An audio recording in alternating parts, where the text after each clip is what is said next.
This channel does not promote any violent, harmful, or illegal activities. All content provided by this channel is meant for an educational purpose only.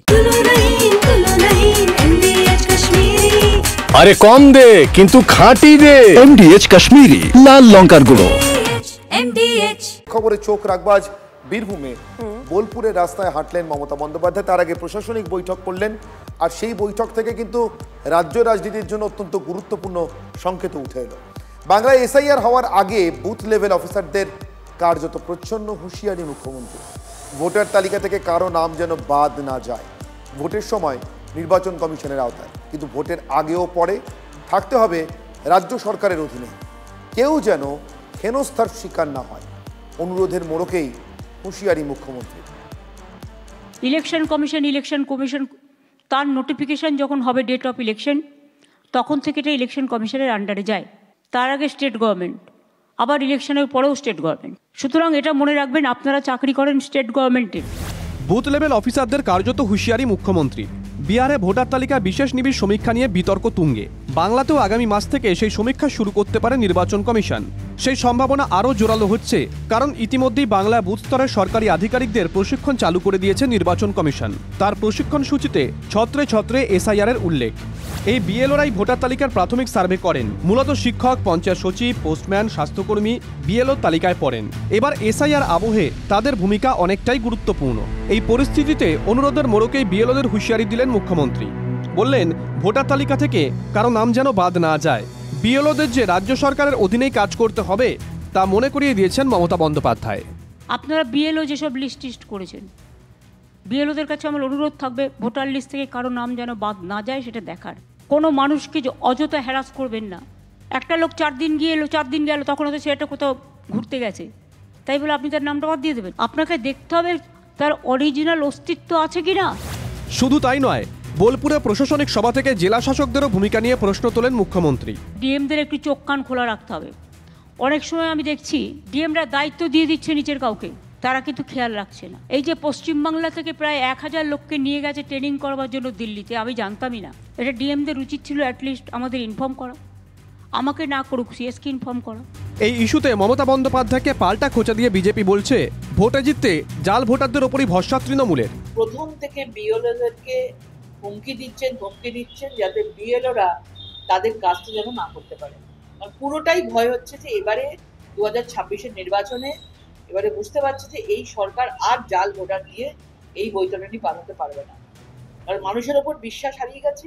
সেই অনুপ্রবেশকারী রোহিঙ্গাদের voter ID কার্ডের ওপর ভরসা করেই ওনাকে জিততে হচ্ছে।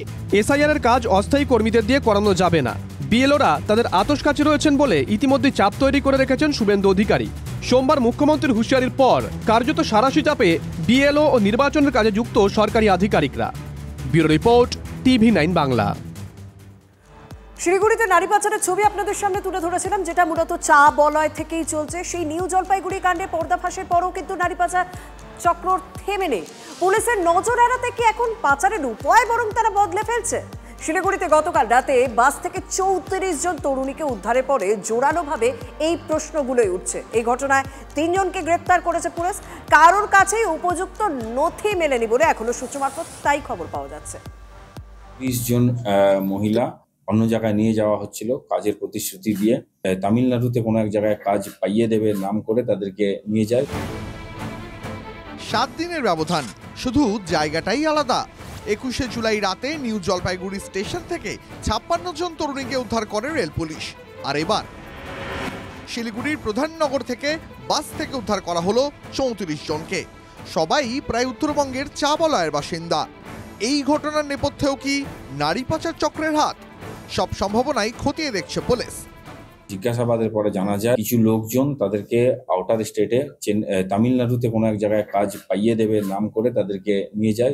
লফুল অথরিটি বা ডকুমেন্টেশন সেরকম কিছু ছিল না। এবার আর ট্রেন নয়, এবার বাসে করেই মেয়েদেরকে পাচার করা হচ্ছিল ভিন রাজ্যে। উত্তরবঙ্গের প্রত্যন্ত এলাকা থেকে 34 জন মেয়েকে নিয়ে যাওয়া হচ্ছিল দক্ষিণের তামিলনাড়ুতে। নিউ জলপাইগুড়ি স্টেশনে 56 জনকে তামিলনাড়ুতে নিয়ে যাওয়ার কথা বলা হয়েছিল। প্রায় একই কথা বলা হয়েছিল শিলিগুড়িতে বাস থেকে উদ্ধার হওয়া তরুণীদেরও। প্রথম ঘটনায় 56 জন তরুণীকে বিহারগামী ট্রেনে তোলা হয়। দ্বিতীয় ঘটনায় তরুণীদের বাসে করে নিয়ে যাওয়া হচ্ছিল ঝাড়খণ্ডের রাঁচিতে, এমনটাই দাবি উদ্ধার হওয়া এক তরুণীর। আমরা তো চেন্নাই যেতেছিলাম। হ্যাঁ, চেন্নাইয়ে কি মানে বাসে করে না ট্রেনে? না, আলিপুর থেকে তো ট্রেন পাওয়া যায় না, তার জন্য আমরাও রাঁচি যেতেছিলাম। হ্যাঁ, রাঁচি থেকে তারপর ট্রেনে। Yes sir. Siliguri police commissionerate সূত্রে খবর, এই ঘটনায় জয়শ্রী পাল, গৌতম রায় ও পেত্রাস বেগ নামে 3 জন সন্দেহভাজনকে গ্রেপ্তার করা হয়েছে। কোথায় নিয়ে যাচ্ছিলেন আপনারা? আমরা कोयम्बटूर নিয়ে যাচ্ছিলাম। আপনি कैंडिडेटকে জিজ্ঞাসা করুন, ওরা সব সত্যি কথা বলতে পারে। जो ह्यूमन अभी एलिगेशंस है, हमने सारा डॉक्यूमेंट दिया हुआ है सर। अगर टी गार्डन में टी गार्डन बंद हो रहा है, रोजगार नहीं मिल पा रहा, तो ये बात उनसे जाके पूछना जो बात हमसे आपसे पूछ रहे हैं।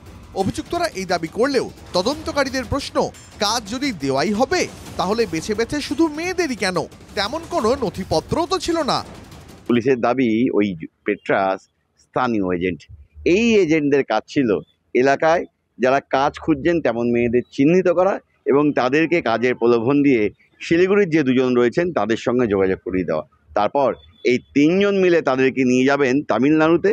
মেয়ে পিছু মিলবে করকরে 4000 টাকা করে। আপনি লক্ষ্মীর ভান্ডার আর কন্যাশ্রীর কথা বলছেন, মহিলাদের সশক্তিকরণের কথা বলছেন, আর মহিলাদের পাচার করা হচ্ছে। এর আগে আপনার মনে থাকবে যে উত্তরবঙ্গের শিলিগুড়িতে এক বিজেপির মহিলা নেত্রী, মনে আছে তো, এই পাচারের ঘটনায় অভিযুক্ত ছিলেন, ধরা পড়েছিলেন। আগে পুরো বিষয়টা তদন্তের আওতায় রয়েছে, তদন্তের রেজাল্ট উদ্ঘাটন হোক। পুলিশ সূত্রে খবর, উদ্ধার হওয়া তরুণীদের মধ্যে 9 জন আলিপুরদুয়ার জেলার চা বলয়ের বাসিন্দা, বাকিদের মধ্যে জলপাইগুড়ির 24 এবং দার্জিলিংয়ের 1 জন তরুণী। তার মানে নারী পাচারের চক্রীরা যে চা বাগান এলাকার দরিদ্র পরিবারের মেয়েদের টার্গেট করছে তা ফের একবার এই ঘটনায় সামনে চলে এলো। সুজিত রায় ও প্রসেনজিৎ চৌধুরীর রিপোর্ট, TV9 বাংলা। পড়াশোনা করেও বাংলার চাকরির নিশ্চয়তা নেই, তাই উত্তরবঙ্গের চা বলয়ের বহু তরুণী যেতে বাধ্য হচ্ছেন ভিন রাজ্যে। এই সুযোগেই ফাঁদ পাচ্ছে নারী পাচার চক্রের পাণ্ডারা। মাস মাইনে বাধা চাকরির স্বপ্ন দেখা মেয়েরা সহজেই হয়ে যাচ্ছেন সফট টার্গেট। সরকার পক্ষের বক্তব্য, উত্তরবঙ্গের চা বাগান এখন আগের মতো অভাব নেই, কিন্তু বাস্তবটা কি? জলপাইগুড়ির বিন্নাগুড়ি চা বাগান থেকে এক্সক্লুসিভ প্রতিবেদন, TV9 বাংলা। মানে এখানে যত পড়ালেখা হোক না কেন, এখানে বাগানের মেয়েরা বা ছেলেরা সব বাগানে पाती तोला কাজ করে। এখানে কোনো ফ্যাসিলিটি নেই, কোনো চাকরি নেই। बनाहट में ही ट्रेनिंग हुआ था आपका? हाँ। सैलरी कितना बोला था? 14,000 बोला था, खाना पीना का काट के। हाँ। 10,000। মাস মাইনে 14,000, কেটে কুটে হাতে থাকবে 1010। 5 জনের সংসার টানতে কলেজের পড়া মাঝপথে থামিয়ে ঘর ছেড়ে প্রায় 2900 কিলোমিটার দূরে তামিলনাড়ুতে যেতে চেয়েছিল বিন্নাগুড়ির তরুণী, কিন্তু শিলিগুড়ির পুলিশি অভিযানের পরে তার আর যাওয়া হয়নি তামিলনাড়ু। কিন্তু এই ঘটনার সঙ্গে নারী পাচারকারীদের যোগসূত্র রয়েছে কিনা খতিয়ে দেখছে পুলিশ। কিন্তু বিন্নাগুড়ির ওই তরুণীর পরিবারের চিন্তা, বহু কষ্ট করে 3 মেয়েকে শিক্ষিত করেছেন, কিন্তু চাকরি মিলবে তো? 3টা মেয়ে পড়াশোনা করে এখন। বড় মেয়ের যে আছে কর্তব্য আছে, বলতেছে কি আমি বাবা তুমি কত কাজ করবেন, আমি একটু বাইরে যাব, আমি কাজ জানি, কাজটা করব, মানে তোমাকে দিব, আমার বোনরা ভালো মতন পড়াশোনা করবে। कौन सा कंपनी में नौकरी दिलाएगा? तमिलनाडु का SP A+ कंपनी है। अच्छा, जिस मैडम के थ्रू तुम लोग जा रहे थे वो उसका घर कहाँ है? उसका घर सिलीगुड़ी में है। মানে यहाँ पर नौकरी नहीं मिलता है ज़्यादातर।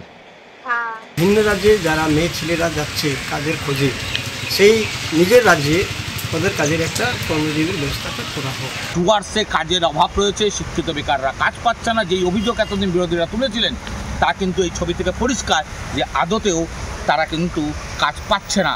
বাগানে শিক্ষিত বেকার যুবতী কিশোরীরা কাজের সন্ধানেই পাড়ি দিচ্ছে ভিন রাজ্যে। এই পাচারকারীরা এইখানকার বেরোজগার তত্ত্বকে দেখিয়ে তারা এই প্রলোভন দেখিয়ে তারা কাজে লাগাচ্ছে। রাজ্য সরকার রোজগার দিতে একদমই ব্যর্থ। 2011 সালের আগে চা বাগানের অবস্থা কি ছিল? মানুষের খাওয়ার জুটতো না। এখন অনেক ছেলে মেয়েরা অনেক শিক্ষিত আছে, পড়াশোনা করছে, মানে শিক্ষিত হয়েও তো কাজ পাচ্ছে না, এটা তো ঠিক। একটা জিনিস কি শিক্ষিত হয়ে কাজ পাচ্ছে না, এটা একবারে এরকম বললে তো হবে না। বন্ধ চা বাগান খুলে দেওয়া, চা শ্রমিকদের বেতন বাড়ানো, সমস্ত সরকারি প্রকল্পের সুযোগ সুবিধা পৌঁছে দেওয়া, অতীতে বহুবার এই সমস্ত প্রতিশ্রুতি শোনা গেছে নেতা নেত্রীদের মুখে।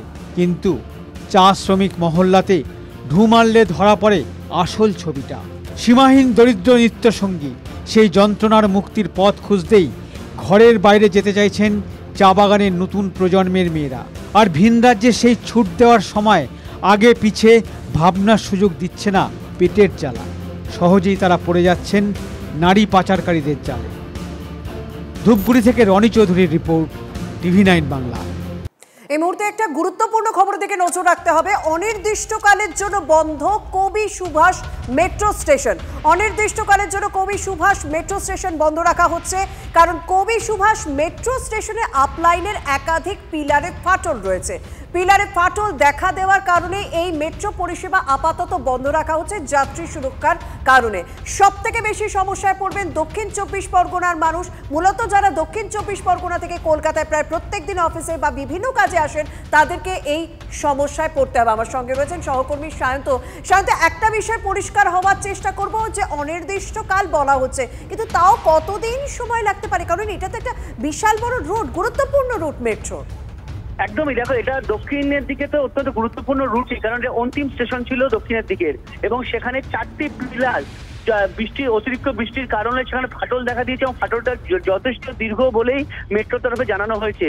সে কারণেই মেট্রো ইতিমধ্যে তদন্ত আধিকারিকরা এবং ইঞ্জিনিয়াররা পুরো গোটা বিষয়টি খতিয়ে দেখছেন, এবং এই যে কতদিনে মেরামত করা যাবে সেটা সম্পর্কে কিন্তু নিশ্চিত করে কিছু জানানো হয়নি। সে কারণেই কবি সুভাষ থেকে আপাতত মেট্রো পরিষেবা সম্পূর্ণ বন্ধ। শহীদ ক্ষুদিরাম পর্যন্ত মেট্রো আসবে এবং শহীদ ক্ষুদিরাম থেকে মেট্রো ছাড়বে। অর্থাৎ যারা ট্রেনে করে এসে মেট্রো ধরতো তাদের ক্ষেত্রে অনেকটাই সমস্যা হবে বলেই মেট্রো তরফে একদম খবর। অনেক ধন্যবাদ। ভিন রাজ্যে বাঙালি পরিযায়ী শ্রমিকদের হেনস্থা হচ্ছে কিনা, মারধর হচ্ছে কিনা তা নিয়ে ইতিমধ্যেই রাজ্য রাজনীতি উত্তপ্ত, কিন্তু সেই উত্তাপ আরও বাড়াচ্ছে নেতাদের লাগামহীন ঘৃণা এবং ঘৃণা ছড়ানো ভাষণ। আজ তেমন ভাষণেরই কিছু নমুনা। যদি গুরগাঁওয়ে তোমার ছেলেকে ছাড়া না হয়, তাহলে এখানে যে সমস্ত বিজেপিরা চিৎকার করে গ্রামে গ্রামে ঘুরে মানুষকে বিভ্রান্ত করে, আমরা নই, তৃণমূল কংগ্রেস নয়, সাধারণ মানুষ এখন তৃণমূলের বিরুদ্ধে দলে দলে তারা আজকে ঐক্যবদ্ধ হচ্ছেন তৃণমূলকে পশ্চিমবাংলা থেকে উৎখাত করবার জন্য। এই জন্য ওদের মাথা খারাপ হয়ে গেছে। যদি কোনো রকম অত্যাচারের খবর আমরা পাই, আপনাদের ঘর থেকে বেরোনো বন্ধ, আমরা ব্যারিকেড করে দেবো ঘর থেকে। মানুষ, গ্রামের মানুষ পাগলা কুকুরকে খুঁজে লাঠি দিয়ে পিটিয়ে মেরে ফেলবে রাস্তায়, কোনো বাজারে বেরিয়ে আসতে পারবেন না। এইটা আমরা করবো, এটা করে দেখাবো। অনুব্রত মণ্ডল সে একটা পুলিশ অফিসারকে যে খিস্তি করছে, সে ভাষায় একটা সভ্য সমাজে কেউ এ করতে পারে, কিন্তু মমতা যে 1 ইঞ্চি কথা বলেছেন ওর জন্য।